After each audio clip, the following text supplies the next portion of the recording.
En étudiant la puissante forêt tropicale d'Amazonie et la relation avec le climat, je suis tombé sur cette région surprenante d'Amérique du Sud.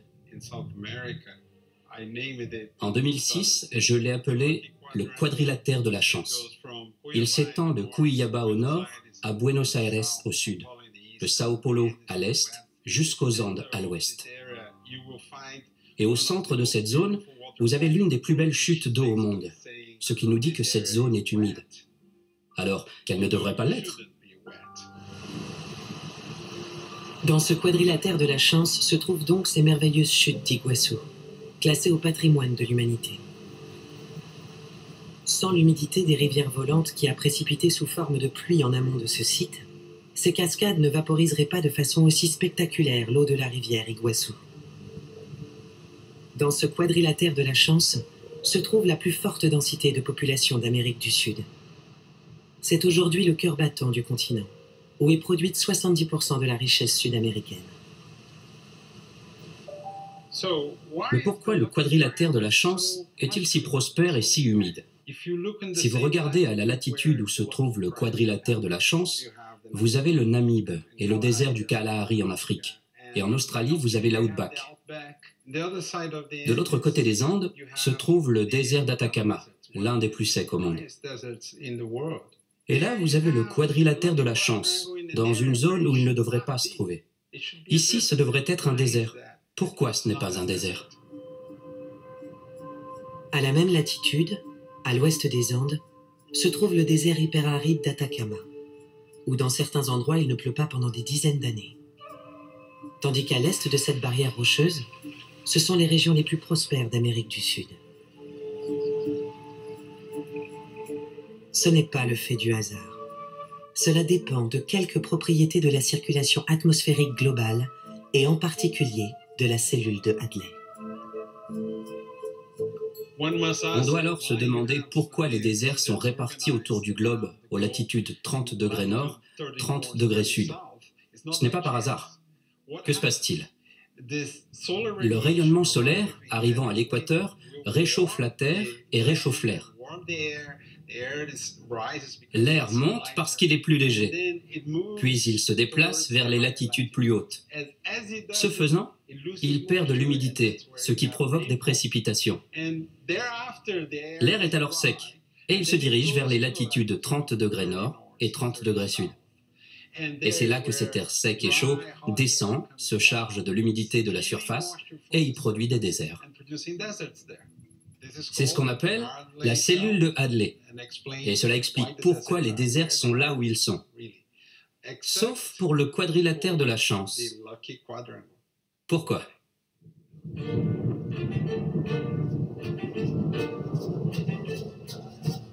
Pour comprendre le fonctionnement des rivières volantes, il faut se rendre au cœur de la forêt tropicale.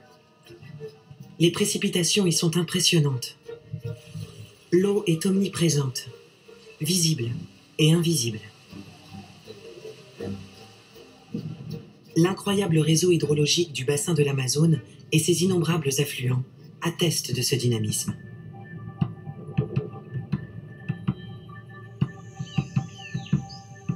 Mais quel rôle joue la forêt amazonienne dans ce prodigieux cycle hydrologique?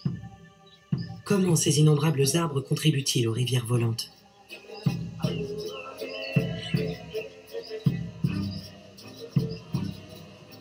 Notre enquête se poursuit dans une base scientifique située dans une zone protégée de la forêt amazonienne. La forêt de Tapajós, placée sous la responsabilité conjointe de l'Université américaine d'Arizona et de l'Organisme brésilien pour la recherche en Amazonie, INPA. Ici est déployée une batterie d'instruments pour mesurer la respiration de la forêt. On y étudie notamment la photosynthèse, le processus fondamental par lequel les arbres absorbent du CO2 et rejettent de l'oxygène pour se nourrir. La photosynthèse est un indice précieux pour connaître l'état de santé de la forêt. Un jeune chercheur brésilien, Leonardo Zicardi, est un habitué de cette base scientifique. Ses travaux cherchent à établir l'activité photosynthétique réelle de la forêt. Chico, tu tiens le ruban? D'après lui, Les données sur la photosynthèse obtenues par les satellites sont imprécises, parce qu'ils ne prennent en compte que le feuillage de la canopée, la partie supérieure de la forêt. Zut, quand je le prends dans la main, le soleil s'en va. On dirait que c'est fait exprès. On ne sait jamais à quoi s'attendre en Amazonie. Il faut être patient. Pour cela, ils mesurent la fluorescence des feuilles de bas en haut de la forêt, un indice qui permet de connaître leur activité photosynthétique. Aujourd'hui, nous avons la technologie qui permet, par exemple, de surveiller de vastes zones de forêt par satellite. Le problème, c'est que le satellite, il n'est pas nécessairement précis. Il ne voit pas ce qui se passe ici, au milieu de la forêt. La recherche de Leonardo Ziccardi permettra d'établir plus exactement l'activité photosynthétique de la forêt. Une donnée fondamentale au regard de l'urgence climatique.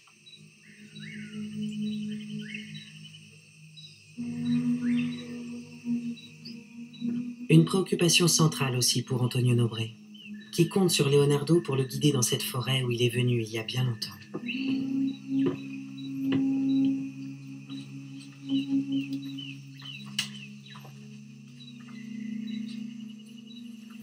Alors, Leonardo, c'est quoi cet arbre? Cet arbre est un piquilla. C'est l'une des espèces qui domine la canopée supérieure de la forêt. L'une des plus abondantes par ici. Une autre chose que je trouve fascinante, c'est le système de racines qu'on trouve dans le sol. Mais cette racine-là n'est pas celle du piquilla. C'est de là d'où viennent-elles? Cette racine, Elle vient de l'autre là-bas? elle vient du tawari là-bas. Tawari. Ce qui est incroyable aussi, c'est que la racine de ce tawari vient renforcer la structure de ce piquilla. Regarde, une autre ici. Elle forme comme un réseau de câbles d'acier qui maintient les racines superficielles, non? Oui, C'est un système d'amarrage pour que le piquilla ne tombe pas. Vraiment incroyable. Les racines ont un rôle important qui consiste à donner un support physique à l'arbre. C'est pour cela qu'elles se développent dans toutes les directions à partir du tronc. À quelle profondeur se trouve la nappe phréatique ici? environ 60-70 mètres avant d'atteindre l'eau. Donc, la racine pivotante qui se trouve sous ce grand arbre a pour fonction d'aller chercher l'eau dans la nappe phréatique. On peut donc dire qu'on a sans doute ici des racines de 70 mètres. Ce piquilla a développé une racine dite racine pivotante, plus longue que sa partie aérienne, pour pouvoir atteindre la nappe phréatique. Mais pour se nourrir, son système racinaire réalise aussi une collaboration symbiotique avec les champignons mycorhiziens. Il y a eu des études. Par exemple, un de mes collègues de la République tchèque, Jan Čermák, a étudié la connexion des racines très fines de ces arbres avec les champignons. Et cette connexion qu'on appelle la mycorhize, il a voulu en calculer la quantité. Dans 1 mètre carré de forêt, il peut y avoir 5000 km de ramifications de champignons. Et ces champignons sont très efficaces pour extraire l'eau et extraire les nutriments. Cette collaboration permet aux racines de capter des molécules d'eau et des sels minéraux disséminés dans le sol. Ces apports d'eau et de sels minéraux constituent la sève, cruciale pour la vie de l'arbre. Ce flux pénètre dans l'arbre à travers le xylème et monte. C'est ce qui permet à la couronne de l'arbre d'être alimentée et bien pourvue en eau.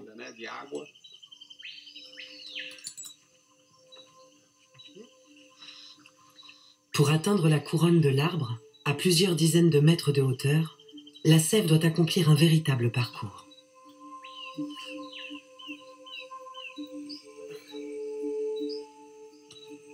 Comme tous les autres organismes vivants, les arbres doivent aussi se procurer des nutriments. Ils y parviennent grâce aux racines profondes qui absorbent de l'eau et des sels minéraux, et ils les acheminent des racines vers leur couronne à travers le xylème. Alors, si nous faisions une coupe transversale de la structure de cet arbre, nous verrions de l'eau et des sels minéraux transportés des racines vers les feuilles à travers le xylème. Derrière l'écorce se trouve un tissu appelé xylème. Un système de tubes très efficace où la sève circule pour effectuer son ascension.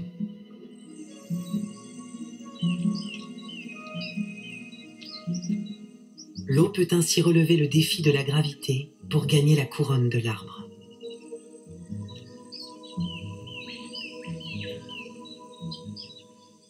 Une des raisons qui explique que les arbres ont autant de feuilles, c'est qu'une seule feuille comme celle-ci a une capacité limitée à absorber la lumière. Ainsi, en générant plus de feuilles, les arbres vont pouvoir absorber une plus grande quantité de lumière et aussi échanger plus de gaz carbonique avec l'atmosphère. Ce processus, c'est le miracle de la photosynthèse. La photosynthèse est ce processus qui utilise l'énergie du soleil pour fabriquer des sucres à partir du dioxyde de carbone pris dans l'air et de l'eau reçue par les racines. Cette réaction biochimique produit du glucose et rejette de l'oxygène.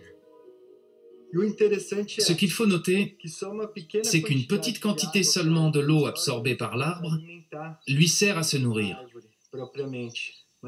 En réalité, la plus grande partie de l'eau absorbée par l'arbre sert à dissiper la chaleur grâce à la transpiration des feuilles.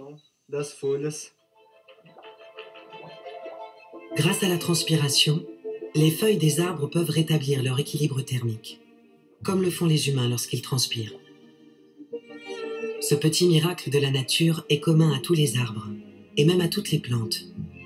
Mais dans la forêt équatoriale, les arbres reçoivent énormément de radiation solaire. Il est donc vital de connaître l'importance exacte du phénomène de la transpiration. Pour quantifier l'eau pompée dans le sol par les racines, Scott Saleska, écologue de l'Université d'Arizona, effectue des mesures de la sève composée à 99% d'eau. Il y a des rivières volantes qui transportent l'eau d'un bout à l'autre du bassin amazonien. Et ces rivières sont alimentées par des centaines de milliards d'affluents individuels que sont les arbres que nous voyons dans la forêt autour de nous. Pour mesurer la quantité de sève qui monte dans l'arbre, Scott Saleska utilise un dispositif composé de 2 sondes qui sont placées à la base du tronc, dans les premiers centimètres derrière l'écorce.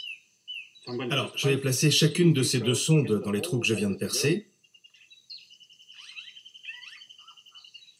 Nous avons installé ces dispositifs sur 40 arbres de toute taille dans cette forêt et nous pouvons donc voir comment les différents arbres de différentes espèces se comportent. Et avec ces instruments, nous pouvons précisément quantifier l'eau circulant à travers les tubes du xylème chaque heure, chaque jour, chaque saison, année après année. Mais quantifier la respiration de la forêt à partir des données de quelques dizaines d'arbres seulement n'est pas suffisant. Pour tenir compte de la variabilité des situations des arbres et des plantes, qui elles aussi émettent de la vapeur, d'autres outils ont été développés. Scott Saleska a bataillé pour installer de hautes tours dotées d'instruments sophistiqués. Chaque jour, nous prenons le pouls de la vie de la forêt. Et si nous sommes capables de mesurer les flux individuels de chacun de ces affluents au sol avec ces mesures de flux de sève, nous pouvons aussi mesurer la quantité totale, le flux total de ce geyser grâce à l'instrumentation spéciale de cette tour. Cet anémomètre enregistre avec un haut degré de précision et en 3 dimensions la vitesse des vents autour de la tour.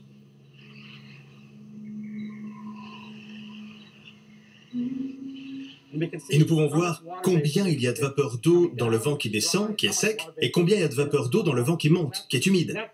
Et cette différence nous donne le chiffre de 30 tonnes d'eau qui sortent de chaque hectare de forêt en amont de la tour dans cette direction. Un gros arbre d'Amazonie peut transpirer jusqu'à 1000 litres en une seule journée. Et c'est de la vapeur qui entre dans l'atmosphère. Et c'est pourquoi j'ai appelé ces arbres des geysers verts. Maintenant, imaginez, en Amazonie, vous avez jusqu'à 400 milliards d'arbres. Donc vous avez 400 milliards de geysers qui produisent un flux de vapeur qui est plus grand que le fleuve Amazon. La transpiration des arbres est depuis longtemps connue. Mais le chiffre impressionnant de la quantité de vapeur d'eau transpirée n'est apparu que récemment. D'après les calculs d'Antonio Nobre, la forêt amazonienne vaporise dans l'atmosphère environ 20 milliards de tonnes d'eau par jour. À comparer avec les 17 milliards de tonnes d'eau que l'Amazone, le plus grand fleuve du continent, déverse quotidiennement dans l'Atlantique. Cette gigantesque transpiration est rendue possible par la structure morphologique des arbres. Léo, si la forêt transpire autant d'eau, c'est parce qu'elle a une structure en 3 dimensions, non? Sais-tu qu'un de ces arbres n'occupe qu'1 mètre carré au sol, à la base du tronc? Et les feuilles de la partie supérieure, si on les additionnait toutes, leur surface dépasse 150 mètres carrés. Si on compare cette structure tridimensionnelle d'évaporation de l'arbre avec celle d'un océan, par exemple, ou d'un lac, ou d'une rivière, on a seulement 1 mètre carré d'eau qui s'évapore d'1 mètre carré. Ça veut dire qu'en termes d'évaporation de l'eau vers l'atmosphère, 1 hectare de forêt serait plus efficace qu'1 hectare d'océan? Absolument. Cette comparaison entre l'évaporation d'une zone forestière et celle d'une zone d'eau n'est pas courante. Les gens n'en ont pas conscience. Mais elle met en perspective la façon dont la forêt parvient à influencer le climat.